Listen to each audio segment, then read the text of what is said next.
All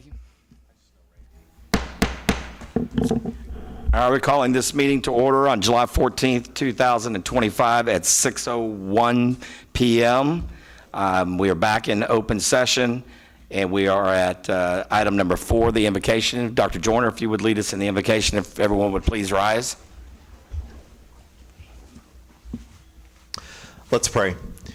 Father God, thank you for this day. Thank you for the opportunity to be here to do the work of this incredible district. We appreciate the opportunity for us to serve the incredible Decatur community and the many students and families that we love so much. We pray that you would continue to be with those individuals in our community who are hurting, who have experienced loss and are walking that road of grief. We pray that you would be especially near to them.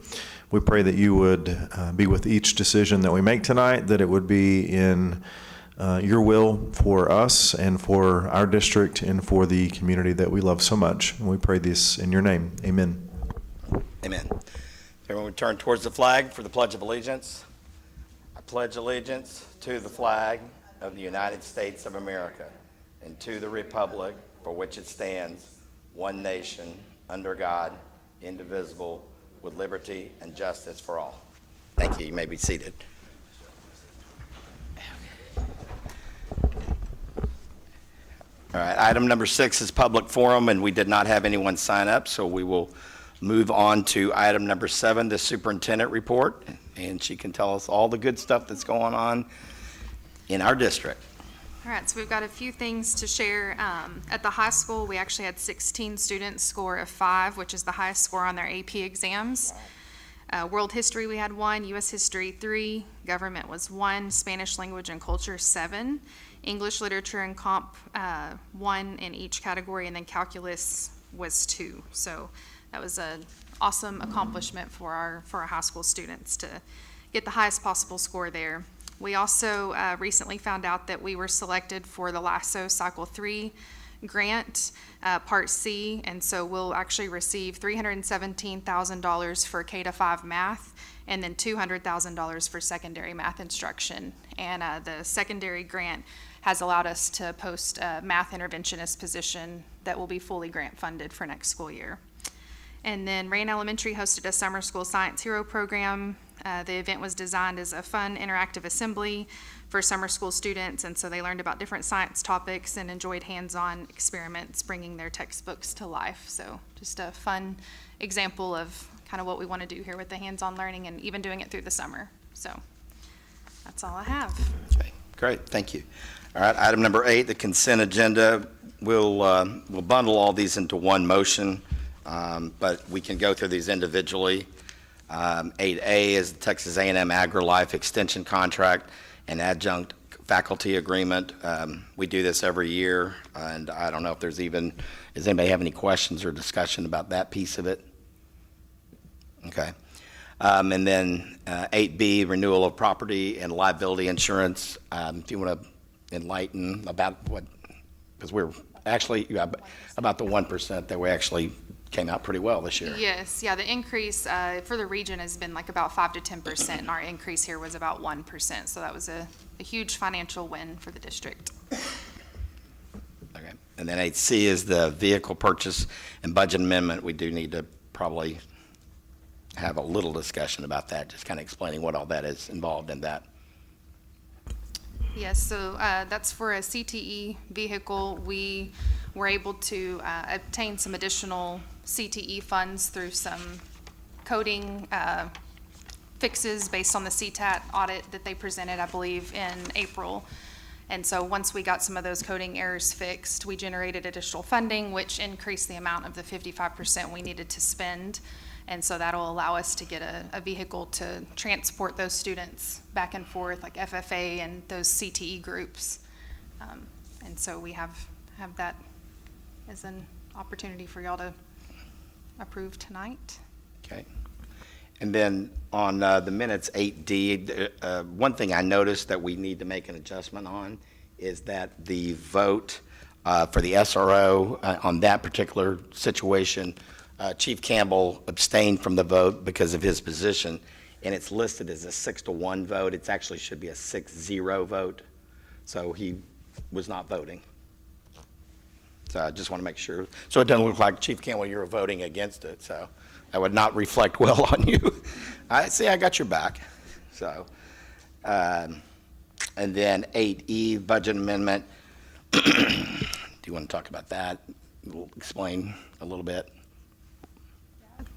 We have on all salary those. adjustments, so this is the time of year where you historically have a lot of budget amendments coming in as you're wrapping up the fiscal year, and Gary, feel free to jump in on any of these, but salary adjustments, we have one for a James Wood sign with a contract we had to update that. We have athletic and academic travel, which anytime you have to amend those budgets, that means you had a successful year, so that's also a good problem to have.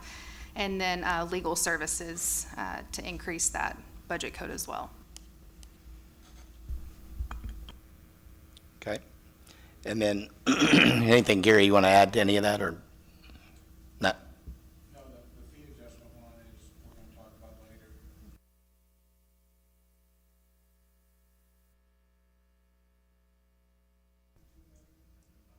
We'd like to save about $2.2 million in Okay. Okay. Yep. See, there is some good news out there. And then 8F, the purchases over $25,000, that's regarding the bus that needs fixing, a new engine, yeah.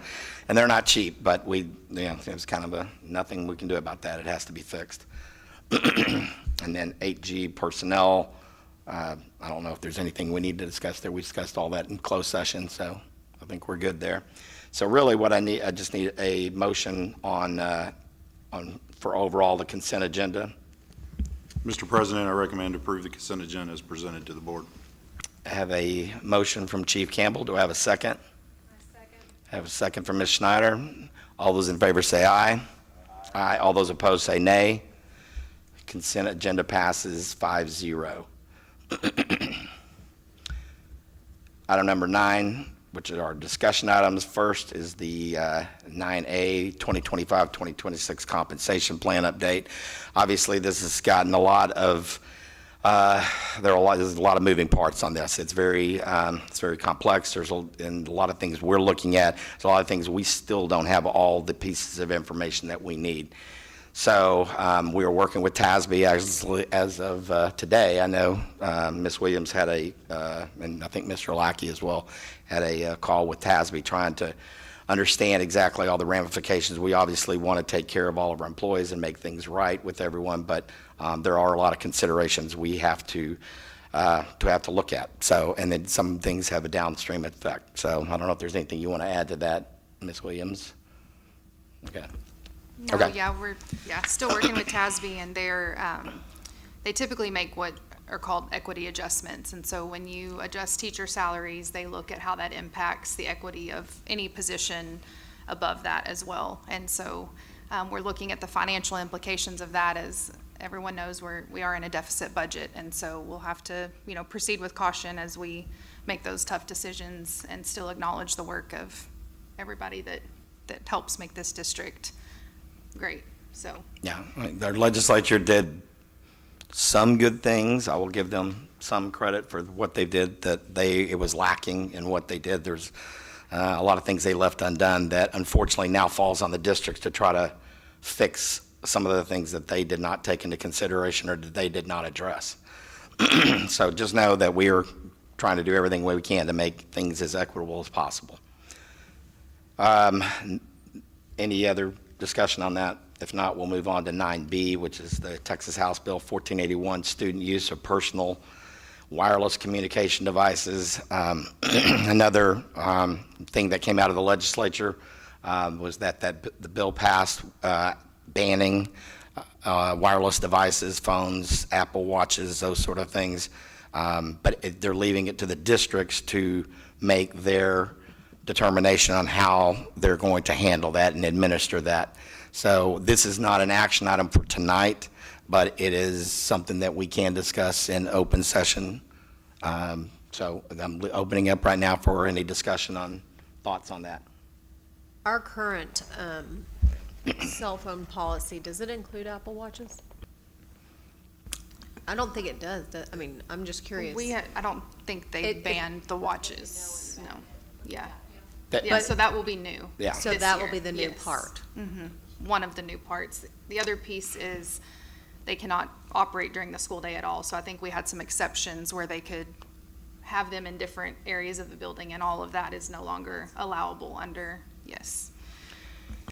And every district's kind of handling this differently. I mean, there's a lot of different ways to skin this, so, again, we're not going to make a definitive decision tonight, but I know that everybody is doing their own due diligence, and everybody's looking at, I know I am too, looking at what other districts are doing and have done in the past, what's working, what isn't working.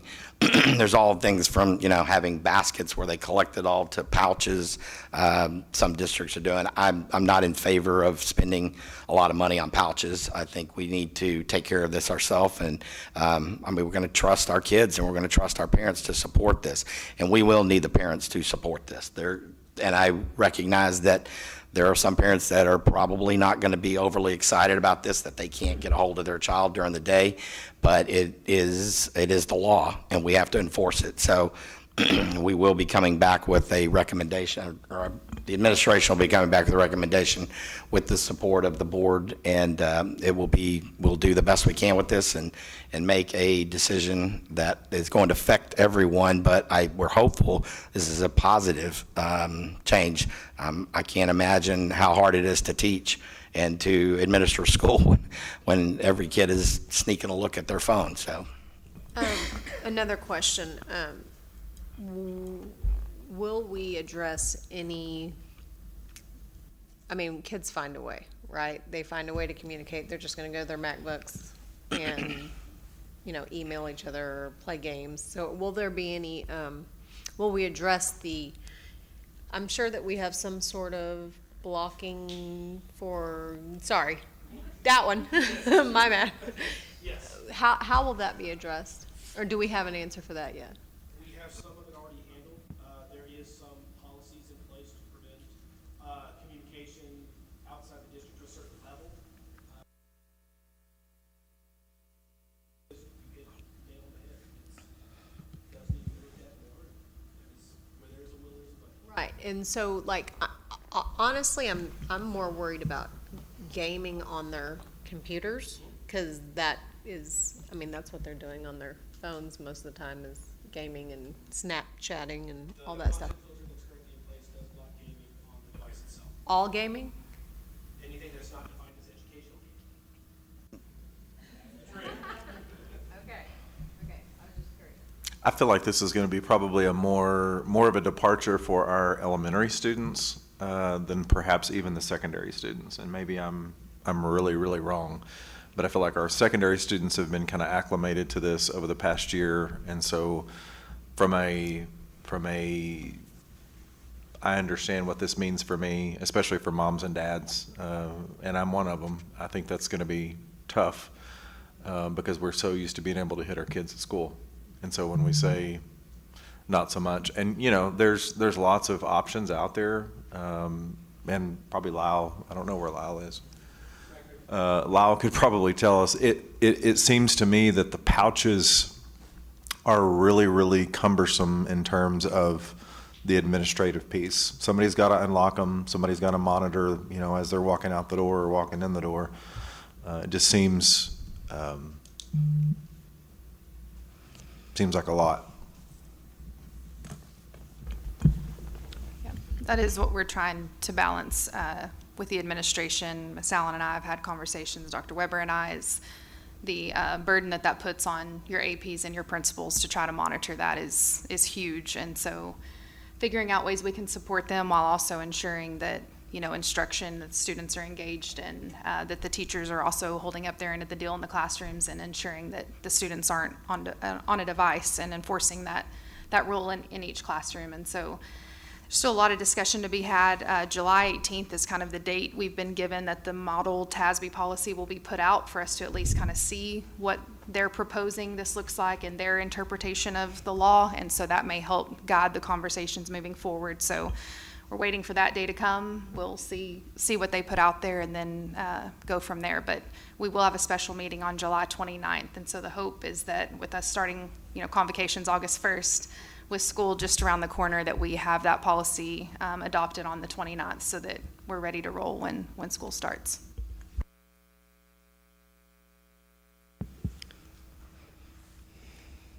Any other questions or discussion on cell phones? Okay. We'll move on to action items. 10A, consider and take possible action to approve the TASB-initiated localized update 125 affecting local policies. Gosh, I don't need to read all that, do I? I'm not going to read it. I'm making an executive decision. Anyway, everyone has had a chance to look at those TASB-related changes that are just being made to local policies. Has there been any questions? I assume everyone has already looked at those. Is there any questions or discussion on any one of those? If not, I will entertain a motion. I move that the board add local policies as offered by TASB Policy Service for consideration according to the instruction sheet for TASB Localized Policy Manual Update 125. I have a motion from Ms. Schneider. Do I have a second? I second that motion. Second from Ms. Alvarez. All those in favor say aye. Aye. All those opposed say nay. Motion passes 5-0. 10B, consider to take possible action regarding updating local policy CO food and nutrition management. Do we need to I have a recommend- discussion? Or, yeah, I'm sure you have questions and. Yeah, I'll well, just give a start. general, Yeah.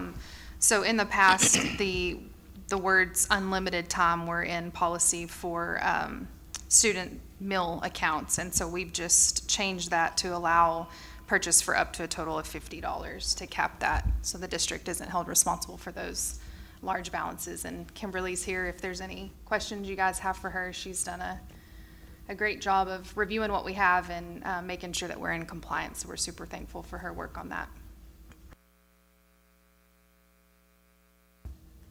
Did you have a question? Okay. Anybody else have a question? Okay, I will entertain a motion on 10B then. Mr. President, I move that we approve the revised meal charge policy to align with USDA reimbursement requirements and ensure consistent communication with families. This will allow the district to claim reimbursement and courtesy meals and maintain compliance. I have a motion from Dr. Joyner. Do I have a second? I have a second from Ms. Schneider. All those in favor say aye. Aye. All those opposed say nay. Motion passes 5-0. 10C,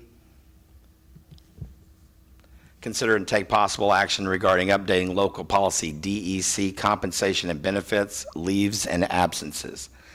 So I think Mr. Lackey is going to give us a briefing on that.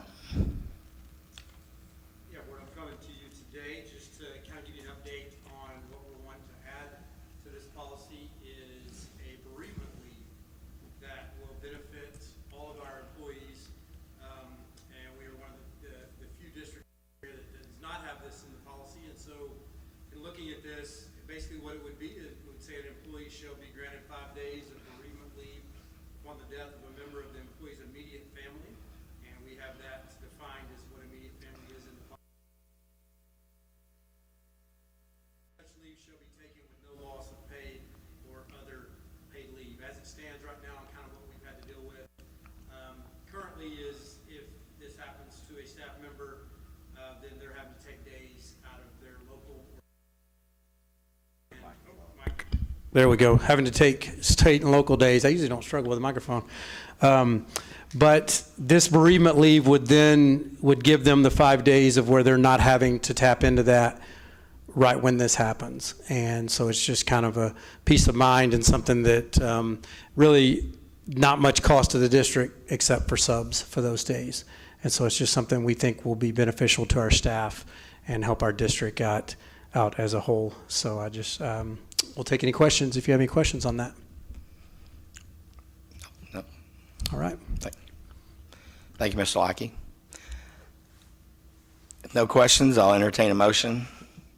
I recommend the board approve the update to local policy DEC. I have a motion from Chief Campbell. Do I have a second? I'll second that. A second from Ms. Alvarez. All those in favor say aye. Aye. All those opposed say nay. Motion passes 5-0. 10D, consider and take possible action regarding reimbursement of child nutrition services. So we'll turn that over to Ms. Williams. This is the, we put a letter out in April, I believe, about some miscoding with TDA, and we self-reported. And thankfully, that amount of reimbursement was less than we initially thought. So it's $123,568.55. We were estimating around $250,000 in miscoding, so that was it was less than half of what we kind of initially thought. So again, I'm going to give a shout out to Kimberly. She has went in and hand coded and checked all of those things, and so we're thankful for that. We're back in compliance. We've self-reported, and we're where we need to be. So thanks for your work. And I just want to add that, this is one of the things that we're working desperately to earn the trust of the public. And there are things that we're going to find that there are mistakes have been made. Honest or whatever may be, but if we find it, we're going to bring it out to the public. We're going to correct it. We're going to own it. And some of these may be painful, but that's the only way I know how to do this. The only way I think this group right here is committed to that. We are going to be as transparent as we possibly can, and I know that term is overused with the public, but we are going to do everything we can to earn the trust. And there are times like these we have to come and say, you know what, something was miscoded. It was, but we found it and we correct it. We didn't try to sweep it under the rug. So with that, I will entertain a motion. I recommend the board approve the budget amendment increase in appropriations on Function 35, Food Service of the General Fund, Fund 199, and approve the reimbursement of $123,568.55 from the General Fund to the Child Nutrition Fund, Fund 240, in the same amount. I have a motion from Ms. Schneider. Do I have a second? Second? I have a second from Dr. Joyner. All those in favor say aye. Aye. All those opposed say nay. Motion passes 5-0. 10E, consider and take possible action regarding the purchase of McCarroll Middle School compressor. And this is another one that, it's not fun, but I think Ms. Schisler would like to have some air conditioning at the middle school. So, it's not a small sum of money, but this is what happens when you've got things that are 10, 15, and some 20 years old. They break down. This is what's covered with a bond, hopefully at some point in the future. But in the meantime, we have to air condition. We have to have certain basic functions handled. So, any questions regarding this particular action? If not, I'm entertaining a motion. Mr. President, I recommend the board approve the new screw drive compressor replacement for McCarroll Middle School. I have a motion from Chief Campbell. Do I have a second? I have a second from Ms. Schneider. All those in favor say aye. Aye. All those opposed say nay. Motion passes 5-0. Hopefully we'll get air conditioning fixed at McCarroll. All right, 10F, consider and take possible action regarding defeasance or redemption of certain DISD's outstanding unlimited tax bonds. I think our finance guys will make their way to the desk.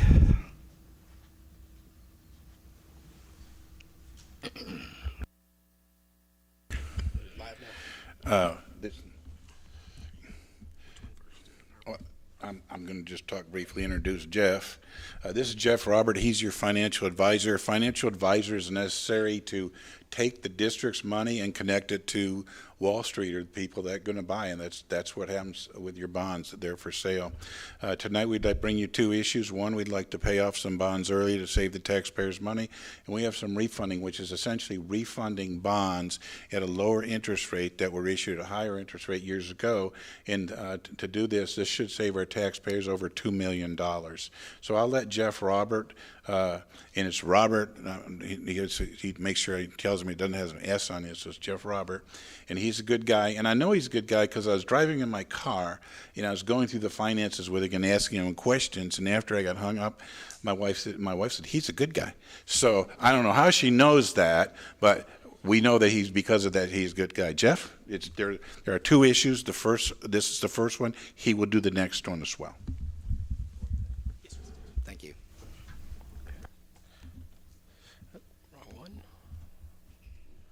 Minimize that, and then let's go that one.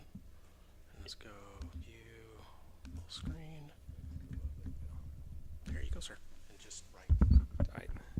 Thank you, President Schultz, Ms. Williams, members of the board. Jeff Robert with Hilltop Securities. Mr. Masinski, you can put an S on my name anytime you'd like. I'll be okay with that. So as he mentioned, we're here to kind of talk about two different things. You've got two agenda items, one for a defeasance and one for refunding. So I will get right into it as I go through this. If you have any questions, please don't hesitate to stop me.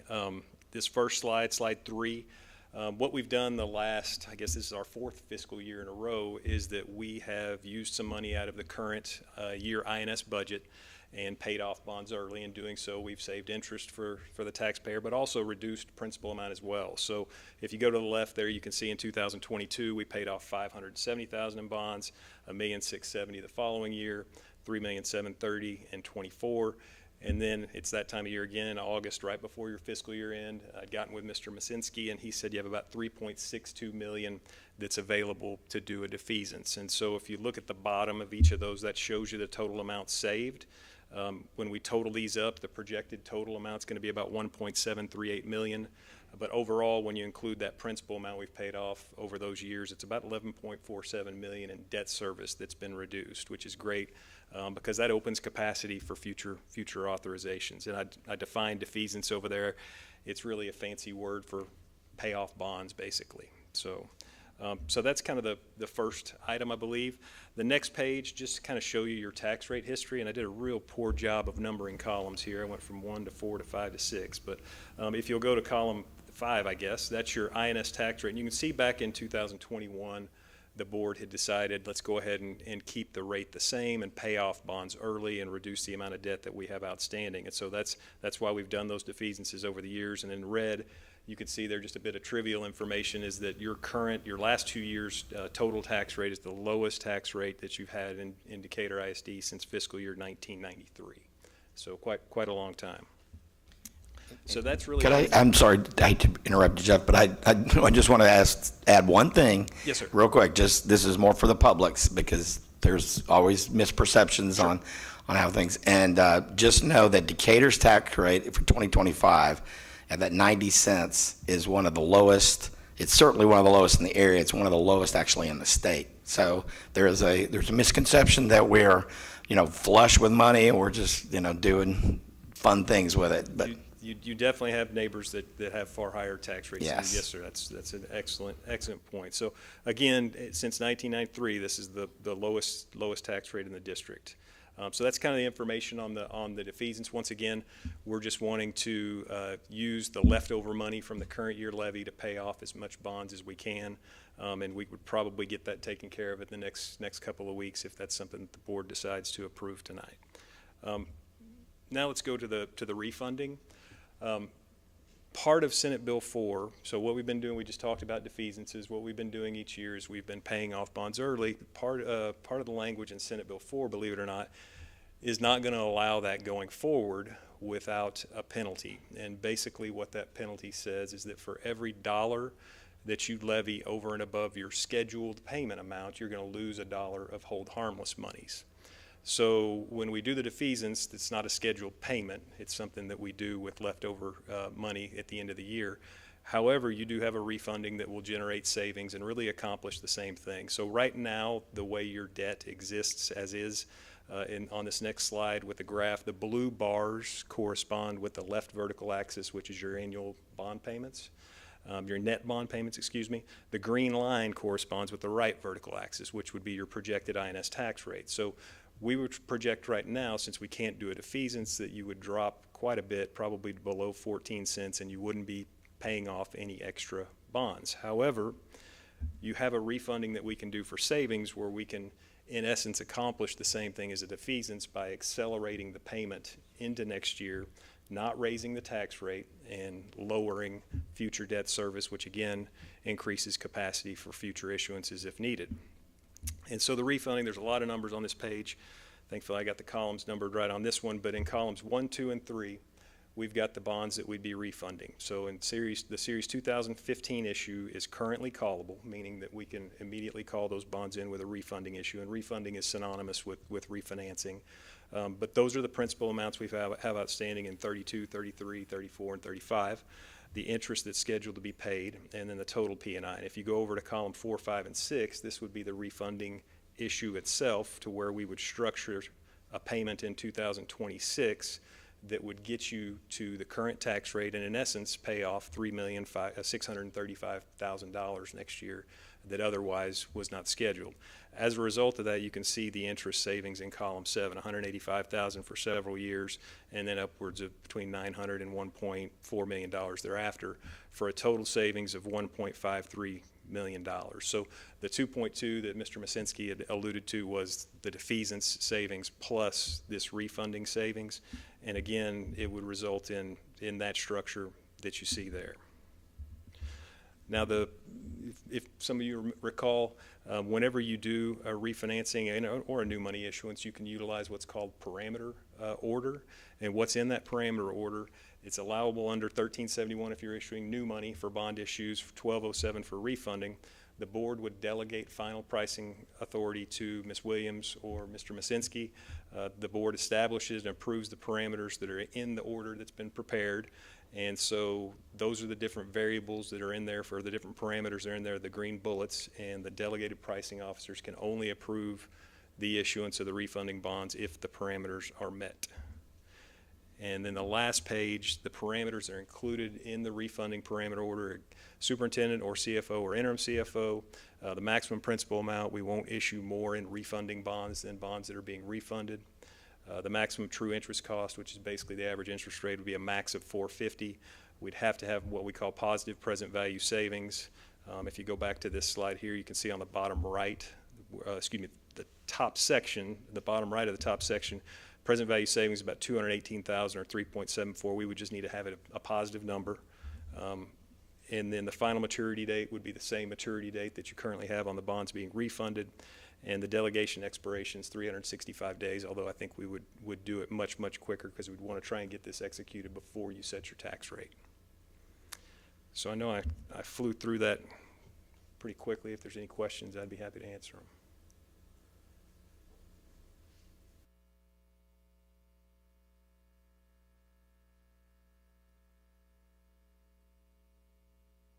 If there are any questions, then we can entertain a motion on this.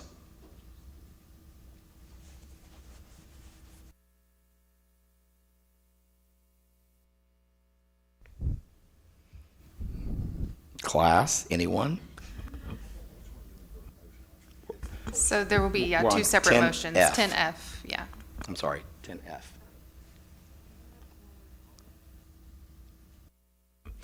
I recommend the board adopt a resolution directing the defeasance and/or redemption of certain Decatur ISD's outstanding unlimited tax bonds.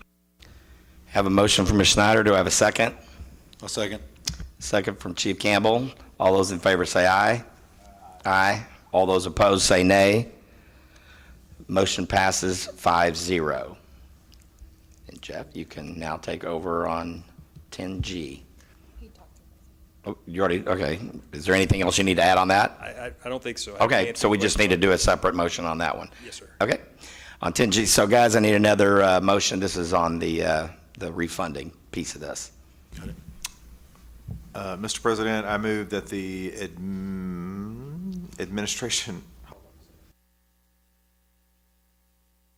I move that the board adopt an order authorizing the issuance and sale of Decatur Independent School District Unlimited Tax Refunding Bond Series 2025. I have a motion from Dr. Joyner. Do I have a second? Second. Second from Chief Campbell. All those in favor say aye. Aye. All those opposed say nay. Motion passes 5-0. Thank you. Thank you so much, Mr. Robert, without an S. All right, we now move to 10H. Consider to take possible action regarding the recommendation of the Executive Director of Student Services, CTE, CCMR, and Secondary Academics. Is there any discussion or that we need to have? I think we're going to discuss this in personnel before, so. All right, then I'm entertaining a motion on the hiring of Ms. Boatright for that position.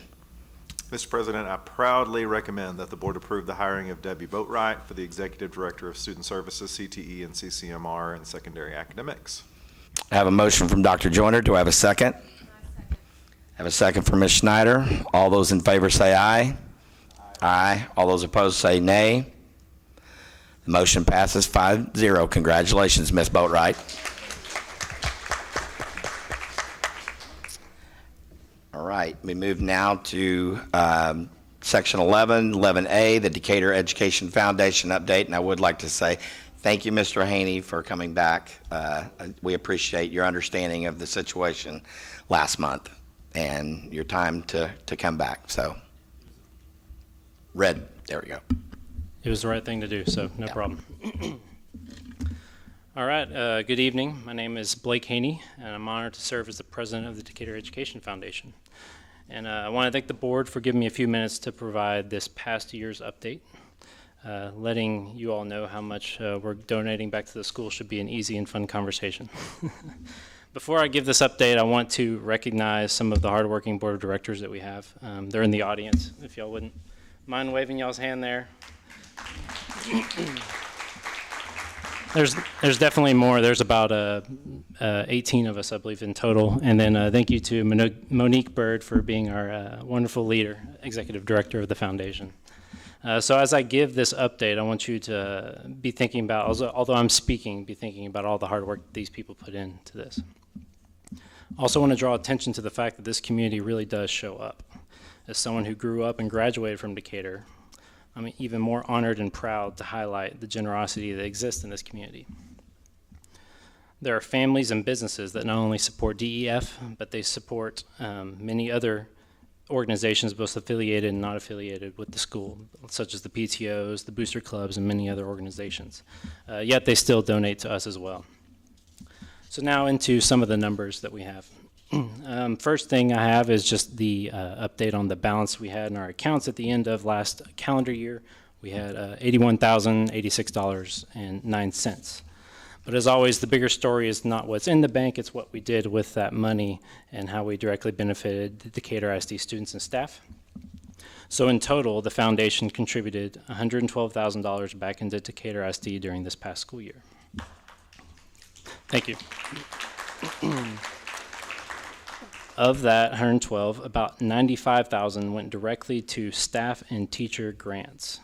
So these are grants that allow the teachers to implement innovative programs and to purchase materials that go beyond the normal scope of the district funding. A few examples from this year, I'll give you some. So we had makerspace equipment. That's going to our elementary students at Rand, Carson, and Young Elementary, giving them more opportunities to engage in those creative STEM learning, problem solving, and teamwork environments.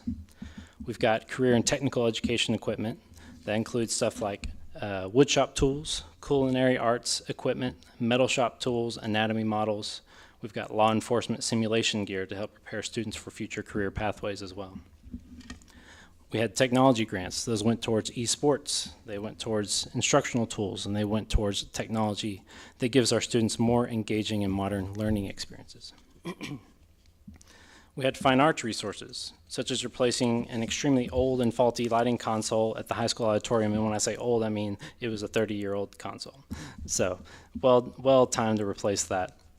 And it's going to go to the benefit of a place that's the heart of our high school that's going to be used, you know, for not only fine arts, but every activity you have in that room. We had tools and instruments for the band program. We had an incredible idea by the middle school art program where they were going to pair local nursing homes with middle school art students and do a partnered art project and this would encourage multi-generational conversations, wisdom sharing, and reduce isolation in our senior citizens. We had an elementary school outdoor education curriculum, which teaches those valuable life skills to help our young students engage in nature. And my understanding is there's an outside organization that likes this so much that they're hoping to contribute even more money to this. We had special education resources because those students need special programs and approaches, and we were happy to support those initiatives. And then, of course, last but not least, we had resources and tools to go to our core subject learning, such as math, science, and English. So that was $95,000 of the $112,000. The remaining $17,000 was invested across several other student and staff initiatives, such as the Staff Partners Program, which we're providing small gifts and recognition throughout the year to support employees who also support the foundation. And we have over 50% of the staff at Decatur ISD donate to the foundation, which is incredible. To think of all those staff that contribute their hard-earned paychecks to the foundation is amazing and impresses me every time. We had gifts that went to teachers and staff during appreciation and teacher and staff appreciation weeks and months throughout the year, as well as the monetary award to the Staff of the Year and Paraprofessional of the Year that was presented at the final event. We had zero-year teacher gift cards. So a zero-year teacher is, we define as a teacher that is their first job coming out of school. So it's not necessarily that they're just new to the district, they're new to teaching. And those teachers really need support in setting up those classrooms, so we gave each one of those $100 every year, each one that comes into Decatur ISD. We had our Betty's Books program. This is allowing all pre-K students in honor of Betty Carson. So if you know of Carson Elementary School, her and her husband J.E. that's named after. She loved literacy and she loved the young students learning how to read, and we know how impactful that reading material is to their success. And so having those books at home is a great thing, and we provide all pre-K students in the fall and the spring book fairs with a free book from the foundation. We had campus activity funds, giving the campus principals a little added flexibility to support students and campus initiatives. And then we had the Junior Leadership Decatur sponsorship that we're proud to help build that pipeline of future student leaders and giving them those real world leadership experiences. And we're happy that the Chamber of Commerce leads that initiative. It's awesome. So thanks to the incredible generosity of our donors and supporters, this year's contribution also helped us cross a significant milestone. The foundation was founded in 2003, and with this year's donation, we have now given back more than $1 million to Decatur ISD. So we're super proud of that, and it just goes to show how great Decatur, this community is. We're proud of what we accomplished together, and we're grateful for the support and sponsorship of our partnership with the district and each of you as trustees. We hope that you continue to support us. Our goal is simple. It's to fund initiatives that maximize the educational opportunities within Decatur ISD and support the success of its students and staff. We are an extra layer of support for the students, staff, and campuses of Decatur ISD, helping great educators do even more for our kids. So thank you again for your time and your continued support, and that's all I have for you. If you have any questions, be sure to contact us. Thank you. Thank you. We appreciate you guys so much. I mean, I know how hard y'all work. Y'all work really, really hard all year long. You have meetings. You're constantly out there raising funds. So it's not unnoticed. The teachers love it. And then, of course, yeah, like you mentioned, I think that's so cool that half their teachers all donate to it too. So everybody believes in what you're doing. Just keep up the good work. We appreciate it. All right, 11B, I think you're up, Mr. Mazinski, on a budget update.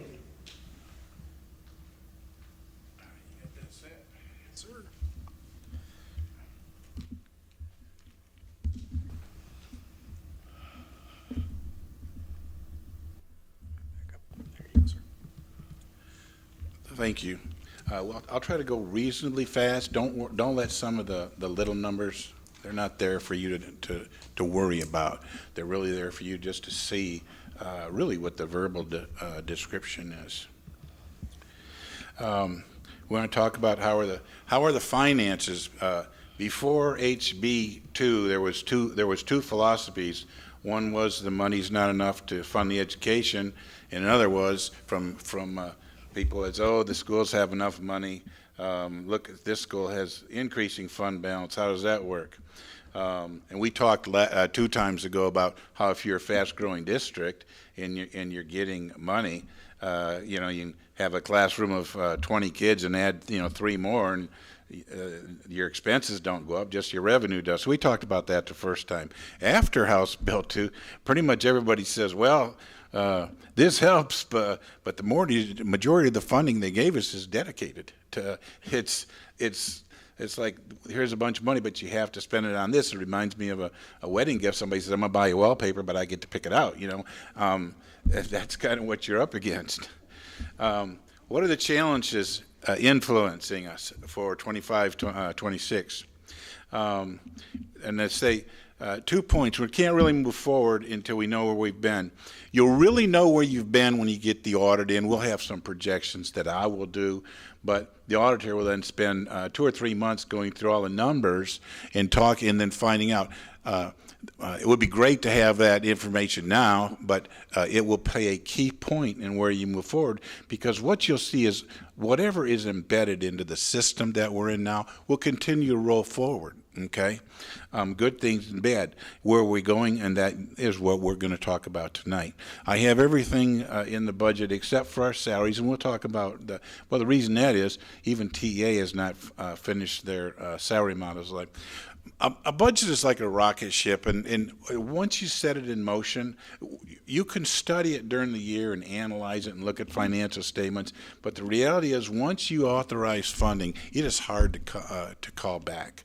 You make commitments, the superintendent's hiring people both on the commitments, the superintendent's designing curriculums, and once you say go September 1st, it's out there. The next is we try to make, one of the things school districts do, they say, well, we need to fix a roof, here's $25,000, and they don't go back and look at the next year that roof's fixed, it's going to last 10 more years. That $25,000 seems to stay out in the budgets, and budgets go up and up and up. So we kind of really pruned the budget this year and have some techniques for which is number 3, to consolidate some of that stuff. We found a couple accounts that hadn't been used in a couple of years that we're going to prune those out of there.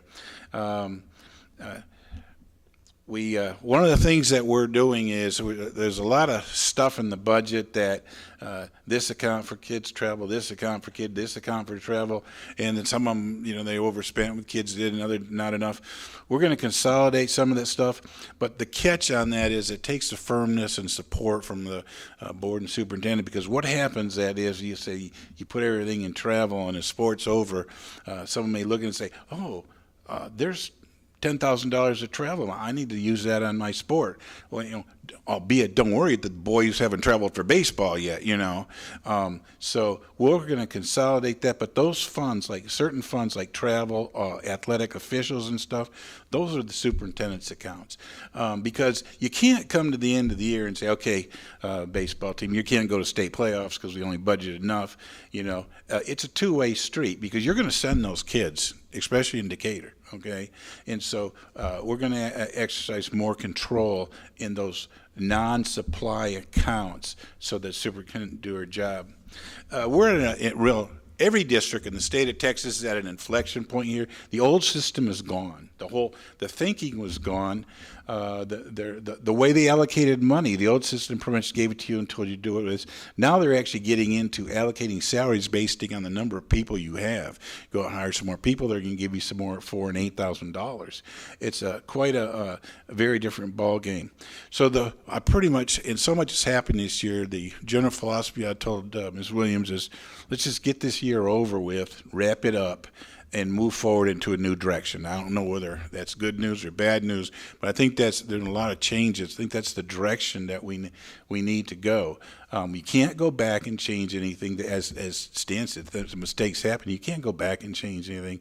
So let's wrap it up. But let's try to see, so in the future, if we come in with a pretty big budget, let's put everything in there, and I don't mean everything we want, but let's put the stuff in there that and make sure it's budgeted as correctly as we possibly can. And then if we look at it and say, wait, we can't go on for like this, or, you know, then let's see where we're at. Okay, you have a couple of years to react here, and I'll show you that. There is an aside there, and I point out, Ms. Williams and I have talked about this a lot. We'll bring you the data and what we think is necessary. We'll talk to the various departments and talk to them about what they need and look at things. But when it comes to staffing, that's not really something I get involved in. I remember years ago when we hired people, when we built the high school and stuff, David Mosley and Gary Yin would talk about staffing, and I would kind of try to slip out the back door to stay away from that conversation. Really, that is a curriculum director and a personnel director and a superintendent. The last thing you want to do is that some finance guy with an IBM computer trying to tell you, where to place a calculus teacher. So that's going to be really at the direction of why you hired a superintendent. The challenges that we have going into this, we adopted a little bit of a deficit budget. So we have challenges going into this because the programs and people and stuff are basically going to roll over. So we know we need to do that. Now we're hoping that some of that is taken care of by the new fundings. I don't know exactly where I'm at. The demographer, they are predicting students and kids. I don't really know exactly how many we put, but we have had kind of hopes more than the reality. I can tell you that, when you come back and drive around town, there's just these giant apartment complexes and subdivision stuff. Stuff is definitely happening. But you don't know, those kids now, those parents having kids, are they going to hit you 3 years from now, whatever. Every 100 houses on a national level, you're going to get 40 kids from. And as that starts going on, they'll be to deal with it. But that average daily attendance is a decision that can pull you one way or the other with funding. We know there was some group health is expensive. Was a little under budgeting about that, and that is a situation. But they don't add. Just because there was some under budgeting group health, there was some over budgeting in the salaries, and that's not uncommon because you don't know who's going to come at the beginning of the year. But it is a factor that we're going to work with. This is really interesting, this last one, this career and technology things. Apparently there were some classes added in the middle school that brought, I'm ballparking here, about $1 million, okay? Now of that million, basically, you have to spend 55%, but let's just say 50%. About $500,000 helped, will push up the earnings. The other part, we will have to spend, there is no way you're going to spend that money between now in September 1st. And what I told Ms. Williams is I want to see what will happen is we'll take our PEMS data that generated, we'll turn it into TEA. And about September 15th, TEA will put it into their little computer system, and they will send it, put it on the internet and say, this is what you actually learned.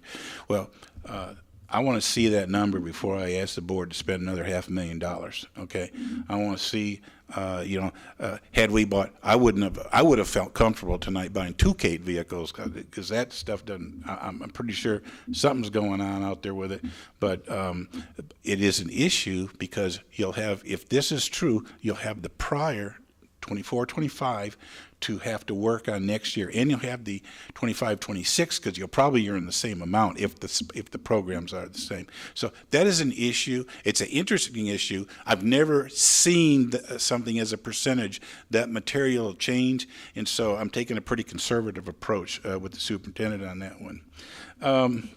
There is a factors that are influencing the general fund. The district, if you were just to look at the fund, the financial statements, if you use this, if you had the same fund balance as you did, you had about $10.1 million, and if you divide that by your expenditures, if your budget is $40 million, and you divide that by 12, it gives you about $3 million.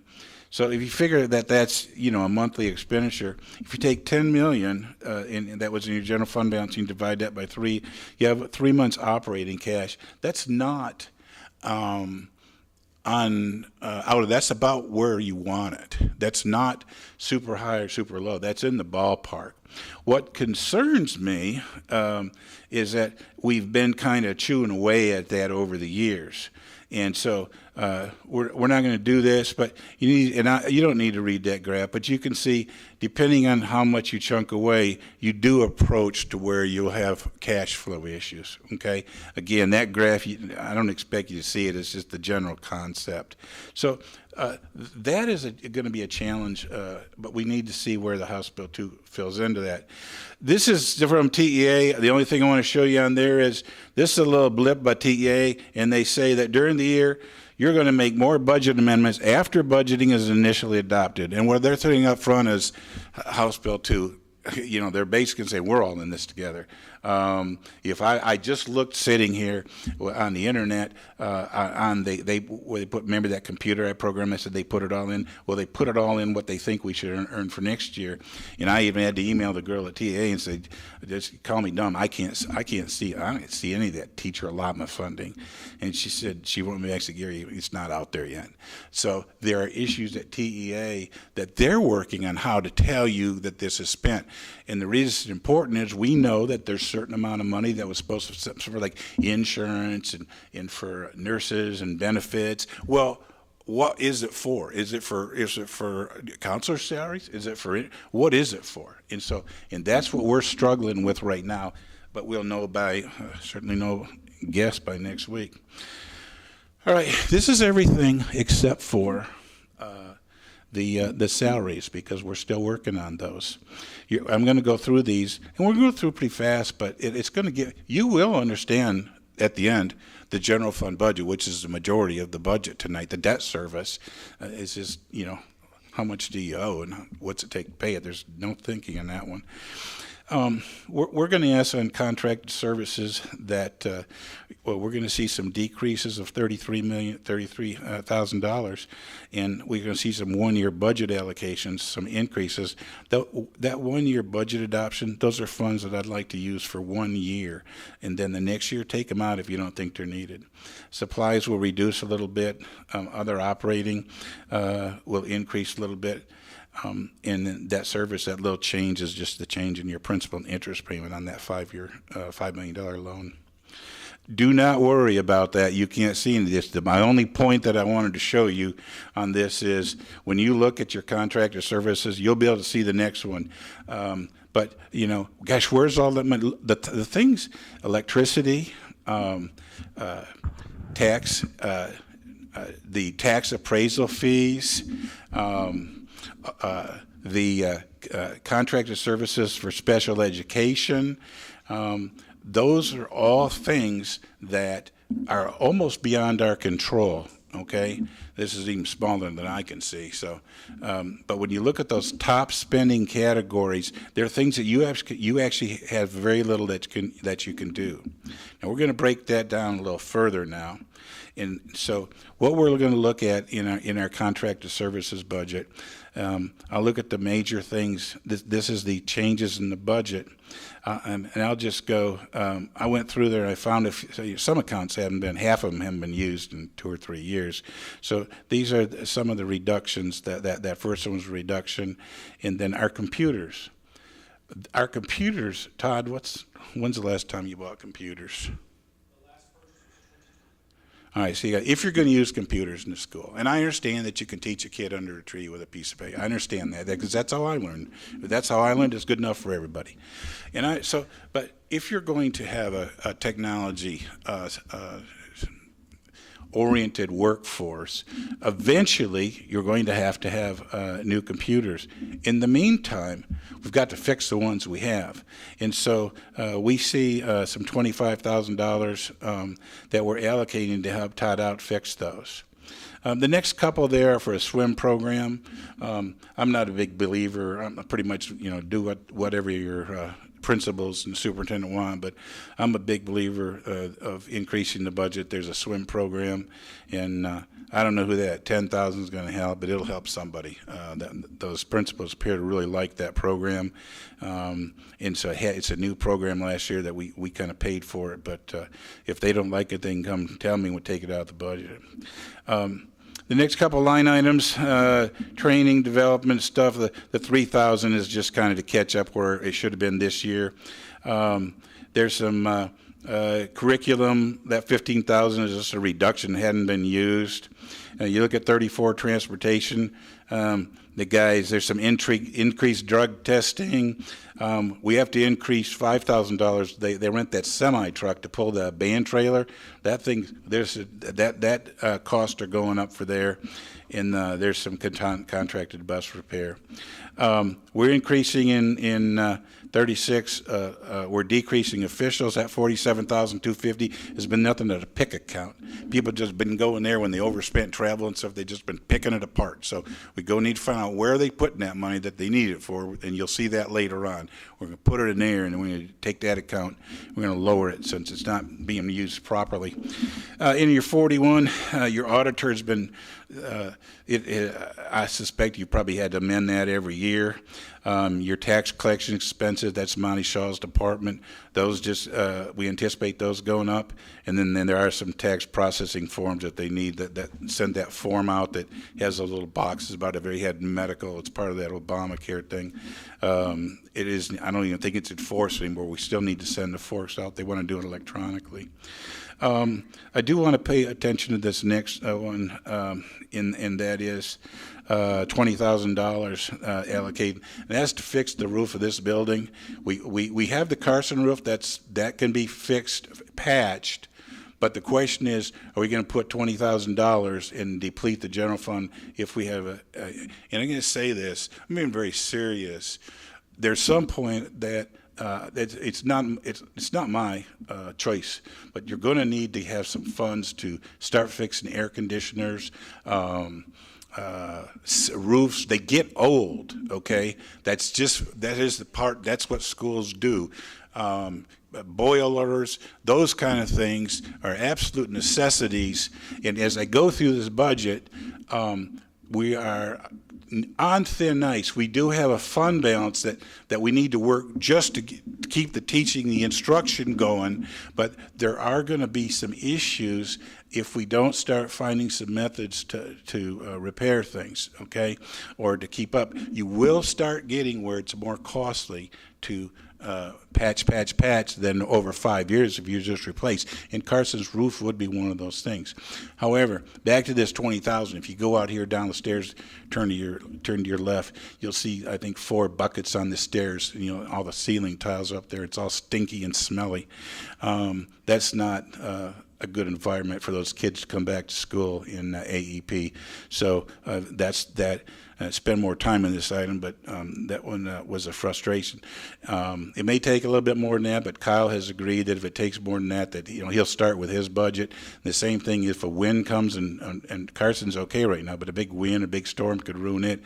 We've agreed that we'd kind of use our existing funds to keep things patched together until we can come up with a longer-term plan to fix to spruce all the things up.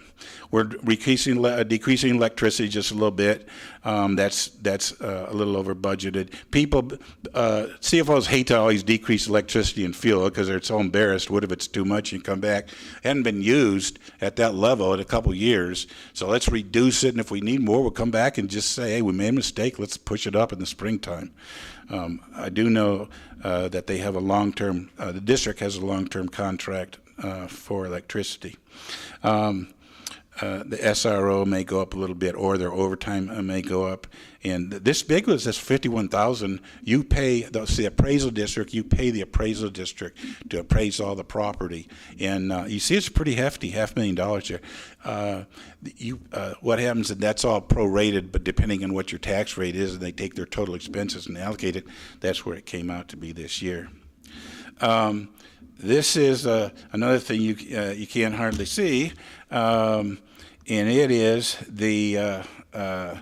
these are your supplies, And if you go, and I won't dwell on this, your top couple of things there are things you can't do without: your fuel and your software. That's about all my little eyes can see. But what I want to say, if you'll go down that list, you'll find out they're things that they're not fun things. They're just things you have to have. That's what school districts do. Now I'm going to go the next list. You can see it. I didn't realize how small that was. Okay. This is where our supplies are changing. We're decreasing account for district general supplies. I've left some that in there. You never know where come up. I was talking with Todd. He says he asked for some furniture, and I said, well, let's not budget like for the middle school. So let's not budget that. We have a generalized account, and but we're still decreasing that account $30,000 because it's all been used one of those accounts that people pick at and transfer stuff. So we don't need to do that. Fuel for gasoline, that was that number one on top of the page, that prior page, 25.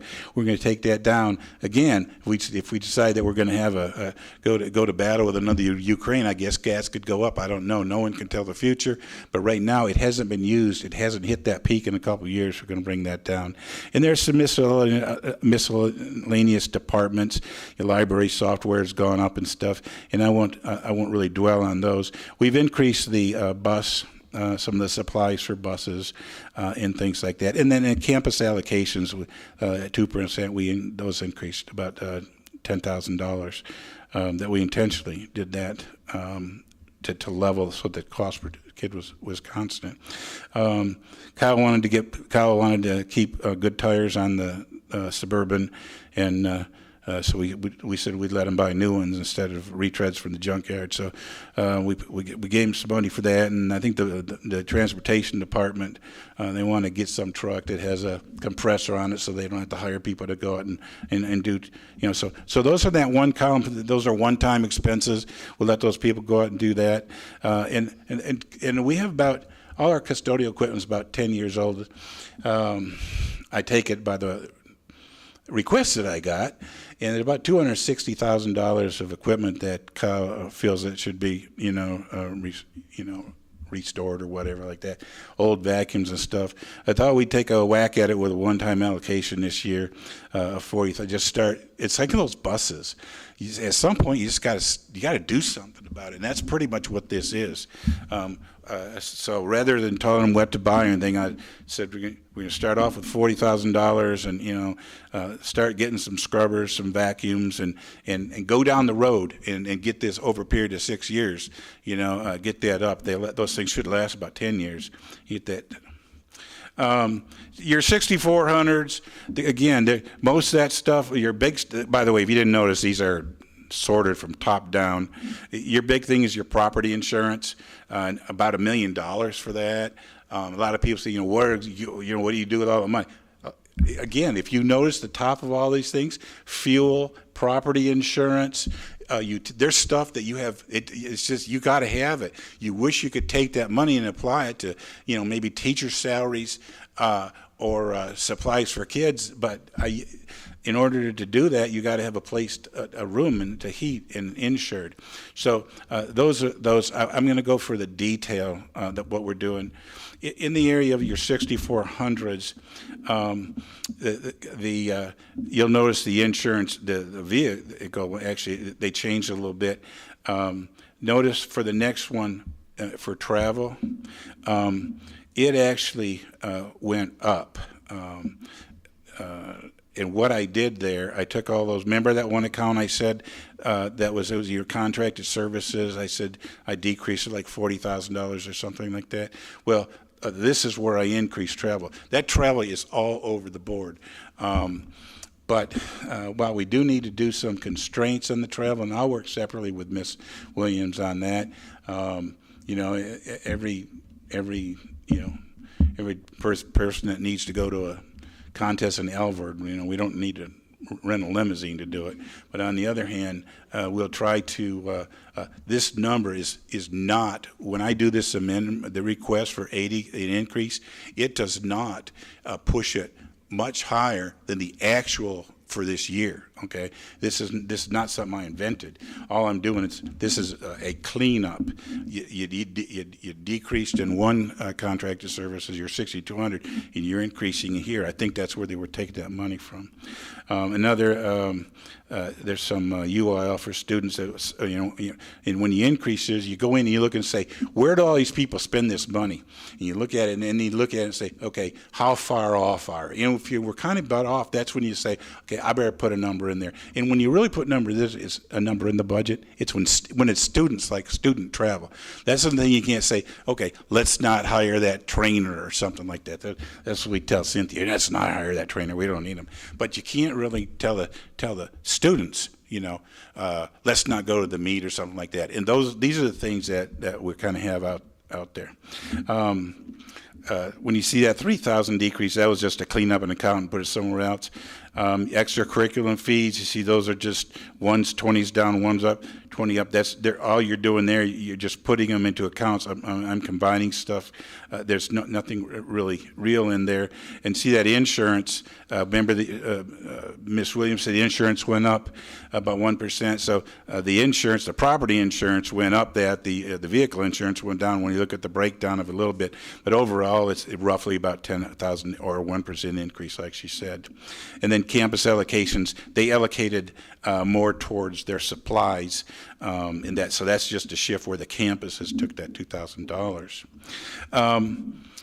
Your capital lease on that loan that we took out, what the deal on that is, every year your principal and interest they try to keep the loan payments constant, and so until you do that over time, your interest and principal just changed a little bit. That's all that is. We don't have anything budgeted in the way of capital expenditures. I mean, we may have some capital expenditures with the money that's allocated to Kyle, like to fixing a roof and stuff. But we don't, right now, that particular thing's in contracted services. So we may have some, but I don't have any. We bought, Kyle, how many buses did we buy? 4? We bought 4 buses last year, and so I don't want to turn it on and dump right away, but those buses, there should be 1 or 2 purchased every single year. We got caught up last year, but in the future we're going to need those. So that's the only reason I even hesitate to bring this slide. So that is exactly everything except the salaries, and you had some salary issues that Ms. Williams has talked about with you today. That was an item. Now we're going to apply that, of course, to all the numbers of people and stuff. And I don't have that number for you because I'm waiting to see the flexibility of House Bill 2. We know that the teachers, about $1.5 million has to go to them. We know that. That's a pass-through. It's a huge amount of money, but it passes right through. But where the rest of the funding and that career and technology funding, how all that works out is what we'll be doing in the next couple of weeks. We're going to pretty much close the 62, 63, 64, 65, and 66 part of the budget and consider that done, and we're going to be moving into the salary phase of the budget. Does anyone have any concerns before I end? Okay, thank you, Kyle. And as I say, when are the buses supposed to be here since I'm up here? Okay, so we think the new buses should be here by August? Okay, all right, because that's a big expense that we're looking forward to. Thank you. Okay. Thank you, Mr. Mazinski. Is there anything on the financial information that anybody has any questions about? Gary's already gone and sat down, but just in case. No, that's okay. You don't get back up. They may not have any more questions for. Now, this is just on the normal monthly stuff we've got, the monthly financial statement, the tax collection, and payment of bills. Does anybody have any? Of course I can. You're the superintendent. I'll do whatever you tell me to do. Okay, if there are no questions, then I think Ms. Williams has some closing. Yeah, real quick, I saw a couple of faces in the audience that I wanted to give credit for. Amy Wood, she's off contract, so I didn't think she would be here, but this just speaks to her work ethic. She wrote the grant that we received that's almost $500,000. So will you wave so people can? Yeah. And then Tanya Ledger was named the STEM principal, so can you wave? Thankful for both of them and their service to our district for sure. Okay. And I want to give props to Gary Masinski. Of all the people I'm grateful for, we appreciate the floor show and the financial update. For real, we're very, very, very grateful that Gary has joined us again, and thankful for his leadership. Hear, hear. Okay, if there are no other questions, then or discussions, we are adjourned at 7:15 PM.